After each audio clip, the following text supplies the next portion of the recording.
રાજ્ય સરકાર દ્વારા તાજેતરમાં જ 5 જિલ્લાના ખેડૂતો માટે રાહત પેકેજ જાહેર કરવામાં આવ્યું છે, પરંતુ જેમાં નવસારી જિલ્લાનો સમાવેશ કરવામાં આવ્યો નથી.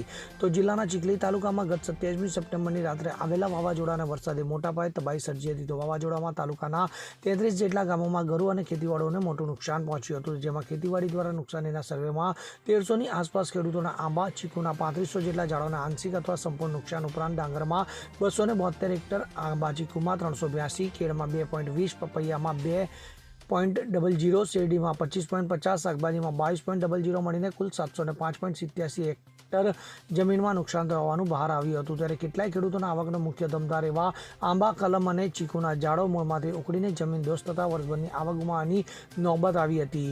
ખેડૂતોને વર્ષોની મહેનત પર એકી ઝાટકે પાણી ફરી વળતા ખેડૂતોની આંખી ભીની થઈ ગઈ હતી. તેવી સ્થિતિમાં સરકાર પાસે ખેડૂતોને મોટી આશા હતી, પરંતુ સરકાર દ્વારા રાહત પેકેજ ન જાહેર કરવામાં આવતા ખેડૂતોની આશા ઠગારી નીવડી છે. તો સરકાર દ્વારા ખેડૂતોને દિવાળી ટાણે વાવાઝોડા વરસાદમાં થયેલ નુકસાનરૂપી અંધકારમાં રાહત સાથે ઉજાસ પાથરવામાં આવશે તેવી આશા હતી, પરંતુ તેમ થયું નથી. ત્યારે ચૂંટાયેલા પ્રતિનિધિઓમાં ખેડૂતોની પડખે આવે તે જરૂરી છે. તો નોંધનીય છે કે મે માસમાં પણ તેજ ગતિના પવન સાથેના વરસાદમાં કેરીના પાકને મોટા નુકસાનમાં સર્વે બાદ સરકાર દ્વારા ખેડૂતોને કાણી પાઈ ચૂકવાઈ ન હતી, અને હાલ પણ 5 જિલ્લામાં ખેડૂતો માટે રાહત પેકેજ જાહેર કરવામાં આવ્યું છે, પરંતુ નવસારી જિલ્લાને ફરી ડીંગો બતાવ્યો છે. ત્યારે આવનાર સમયમાં લોકો પણ ચૂંટણી સમયે હિસાબ ચૂકતે કરે તો નવાઈ નહીં. ત્યારે જિલ્લા કોંગ્રેસ પ્રમુખ શૈલેષભાઈ પટેલના જણાવ્યા અનુસાર ચીખલી તાલુકામાં વાવાઝોડામાં 32 જેટલા ગામોને અસર થઈ છે અને અસરગ્રસ્તોને હજી સુધી સહાય મળી નથી. તો સરકાર દ્વારા અન્ય 5 જિલ્લાઓમાં રાહત પેકેજ જાહેર કરાયું છે. તો નવસારી જિલ્લાને આ રાહત પેકેજમાંથી બાદબાકી થઈ છે. હાલમાં જ ગણદેવીના ધારાસભ્ય નરેશભાઈ પટેલને કેબિનેટ મંત્રી તરીકે સ્થાન મળ્યું, તેમ છતાં નવસારી જિલ્લા અને તેમાં પણ તેમના મત વિસ્તારના અસરગ્રસ્તો સાથે